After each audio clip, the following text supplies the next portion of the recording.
Yo, what's up, y'all? It's Rocco. It's Tyvis. It's Chulo. And it's Big Boy. And we are WanMor. And you know we got soul.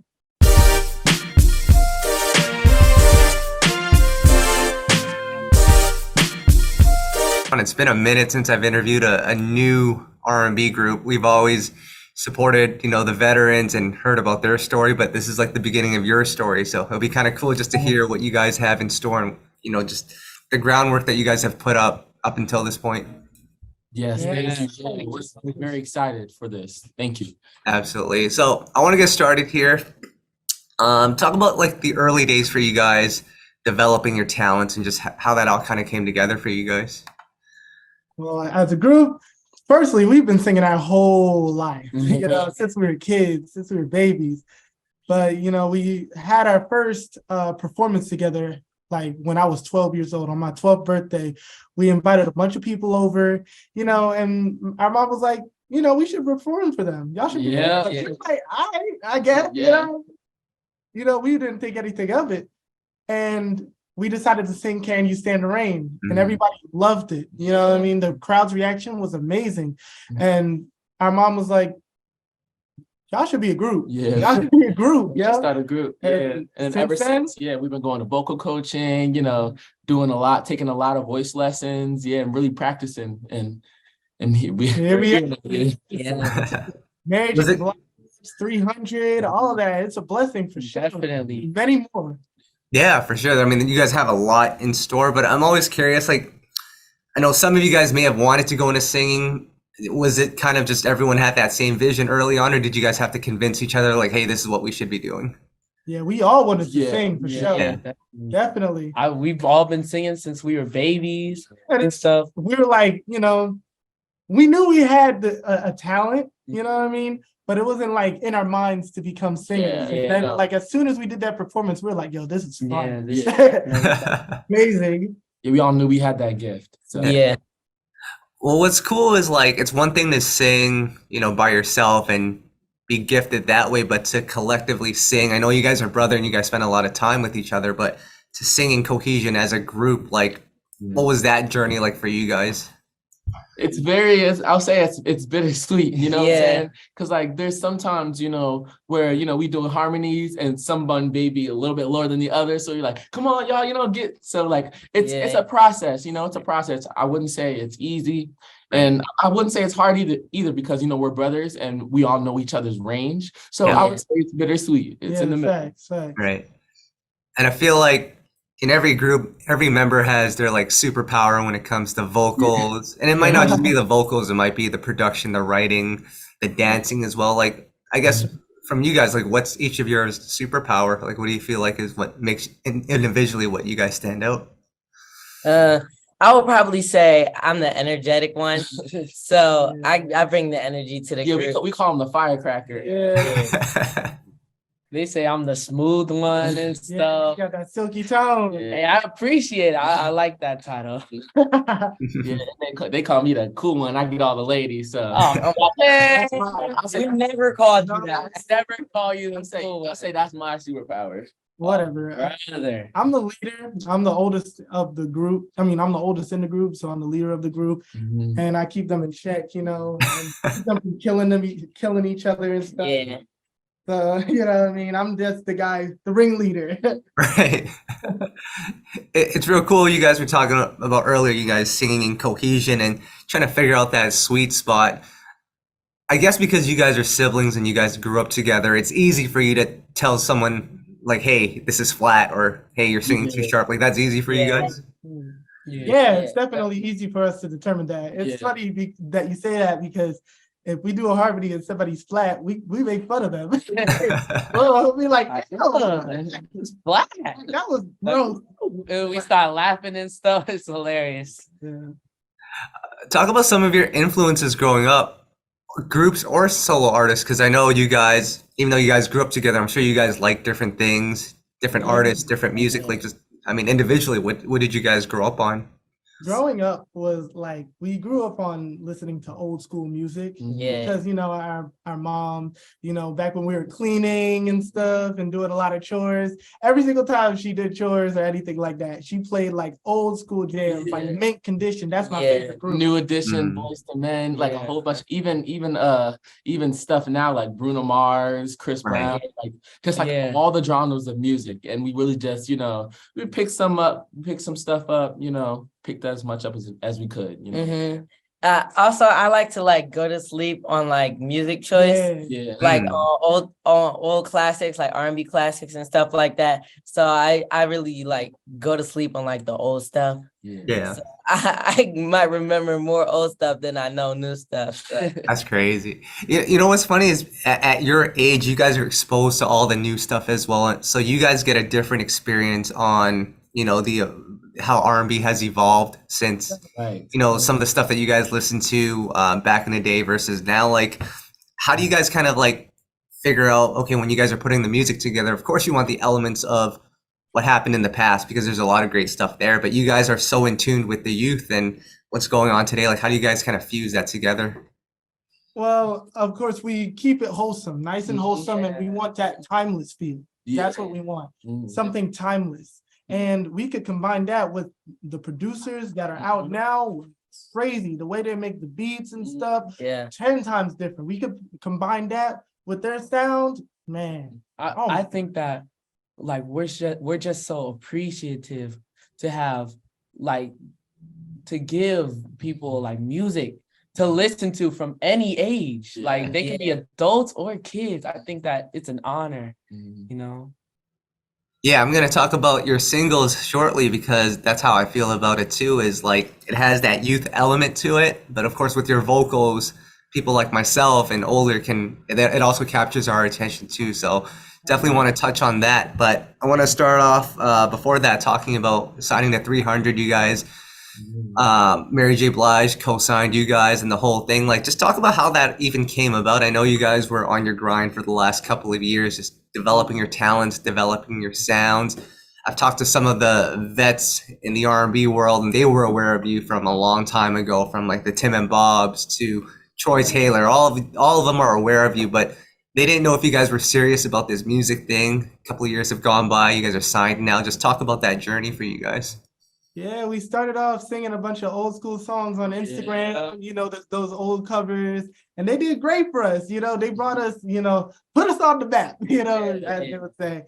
And basically what happened was Mary J. Blige's team reached out and they were like, yo, we would like to sign y'all. And when we heard that, they gave a Mary J. Blige listening party. Like, we were just jamming to all her songs, like, yeah. Oh my God. It was so amazing. And then she decided, she brought us to another deal, which was Kevin Lyles. Wow. And Kevin Lyles, we sang for him and he wanted to sign us on the spot. Yeah. Wow. And how that came to be, yo. And ever since it's been a journey, a beautiful journey. Yeah. Wow, that's amazing. And I guess what kind of things have these people taught you in your, you know, being signed at 300 now? Kevin Lyles, Mary J. Like, these are veterans in the game. They've seen everything. They've seen acts come and go. Like, is there anything that stands out about what they've talked to you about so far? There's many things. Like when Mary J. Blige taught us, she taught us to have fun and stay focused and always listen to your mom. I feel like that really stuck out for us. You know what I'm saying? And another thing, education. You know, when you're not doing Education is singing, key. you should do education as well. And Kevin Lyles always told us, you know, to work hard no matter what. It's work hard and then play hard. That's the main deal. But one thing that did stick with me a lot is just to have fun with it. Yeah. Have fun. That's what Mary J. Blige told us. Wow. Fun. Can't go wrong with doing you, right? Yeah. Absolutely. I'm curious because Troy Taylor, I'm real close with him, and he was really excited when he had you guys in his studio. Like, just talk about that experience. He's a veteran. He's worked with pretty much everyone in the game, and to have him work with you guys, and we know his caliber and his resume. Like, what was that like for you guys? Yeah, it is always such a fun experience working with He's working like with Troy. he's like a musical nerd. Yeah. Yeah. He has that vibe, you know what I mean? He knows his stuff when it comes to music. You know, he taught us different ways how to sing, how to project, you know, when you're about to sing into a mic, you know, how you should stand, you know, all that. And very appreciative to have him, you know, in our life, you know what I mean? In our musical journey. Yeah.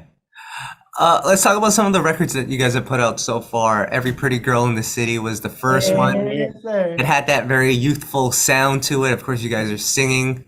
Just talk about what that song means to you guys and why you guys decided to go with that one first.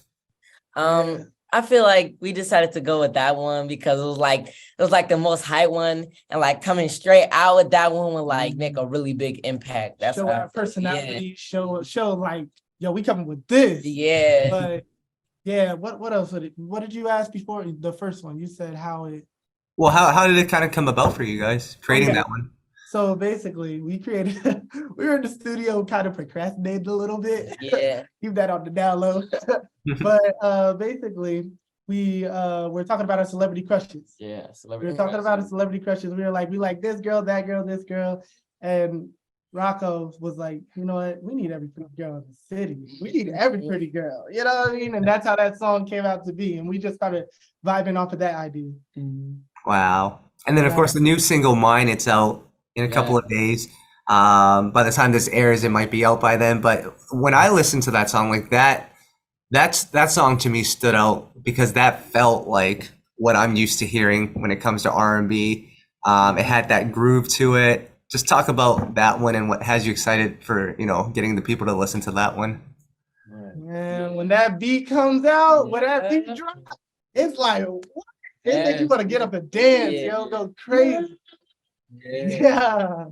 We're so excited. We're so excited for that song to drop because like we really feel like it's gonna make a really huge impact on the youth, and we're really ready. Right.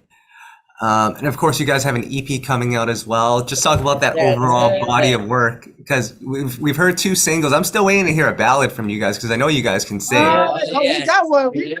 So that's what I'm looking forward to. Yeah, we definitely got a ballad in that EP. You better be ready for that. It's called Must Be Love. Wow. Oh my gosh, y'all gonna love Yeah, that. You guys Y'all gonna love that one. That's Well, I actually mean- my favorite. Yeah, that's my favorite. Wow. I mean, talk about crafting this EP and just what went into it. It just took a lot of work, a lot of writing, Yeah. a lot of thinking about brainstorming, plenty of brainstorming, and really working with amazing people. You know, like they really got that. You know, got us thinking. You know, on what to write, what to say here. How to sing It was it, more you know? fun than all that. Like, It's definitely an experience. Who did you guys work with on this EP? We worked with It was Troy Taylor, Troy Taylor. Peter did, a couple writers, Ron and Akil, Yes. and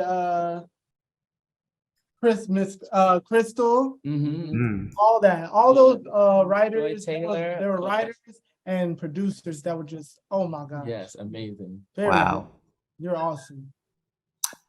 And like I mentioned at the start of this interview, this is the first time that I've interviewed a new group in a minute. And we're starting to hear the journey, starting to hear the music now, which is really cool. But I think what's also cool is getting to know you guys, you know, as individuals early on. So I'm curious, like, what do you guys like doing outside of music? I'm curious, you know, because I'm sure a lot of people are wondering the same. Like, what do you guys like doing outside? We are extremely competitive brothers, so you know, we play video games, we watch TV, basketball. The playoffs are here, so you know, we love football. You know what I'm saying?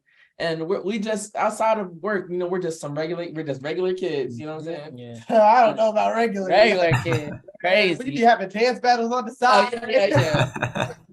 Man, I'll be battling them singing wise and Yeah. stuff. Yeah, we be going crazy over here. Wow. And then lastly, of course, you have a lot of people that have, you know, worked closely with you, Mary J, Kevin Lyles. Of course, there's the music and then there's the music business. Like, have you guys started looking into the business side to see like, okay, we got to make sure that everything is good on this end as well? Mhm. Yes, we did a lot of thinking on that, you know, Yeah. making sure we speak with our manager, manager to make Slash sure- momager.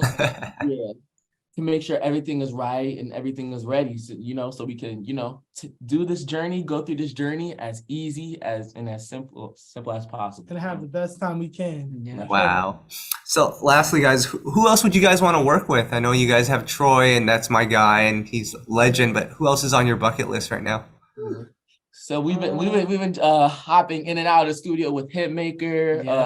Wow. You want to work with Tyler the Creator? Yeah, that'll be lit. Usher. Uh-huh. We like there's a lot of other Her. artists. Her, yeah. Jasmine Sullivan, Yeah. all those. Many artists, Right. I know a lot of people will say that there's no place for an R&B group in 2023. Everyone, you guys see it. Everyone is solo at this point. What do you think is going to be the key to help you guys stick together and ride this thing out? Well, No, our we're brothers. bond is unbreakable. Yeah. It's because we're blood brothers, so it's easier, I feel like it would be different if each and every one of us was from different homes, you know what I'm saying? Had different families, but we're all blood brothers, so we're all together, you know what I'm saying? So you can't break this bond. We have to, yeah. Not at all. No, that's good stuff. Yeah, I feel like that's what's really going to shake R&B today. Yeah, I love it. That's all that I had for you guys. Is there anything that you'd like to add? Oh wait, Yeah, we coming. Yeah, we coming with it.